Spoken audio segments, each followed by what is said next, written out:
kumain ng 10 singkamas. Ano tayo? Ayoko. Wala po lang tatama sa tenga. Wala akong itindihan. Susukan. Ay, kumain ng 10 singkamas. Gusto mo?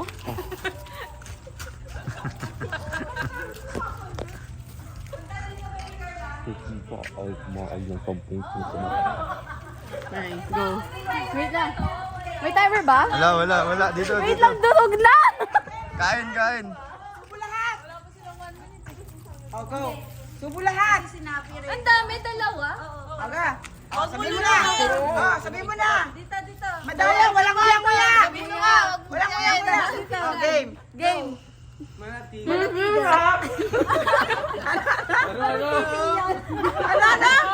Dali! Sisisa kumain ng 10 singkamas? Ano nga? Ulit. Sisisa kumain ng 10 singkamas? Tama? Hindi. Mali yung pangalan, idol. Yung tama, si Susan ay kumain ng 10 singkamas. Sino sabi si Sisa?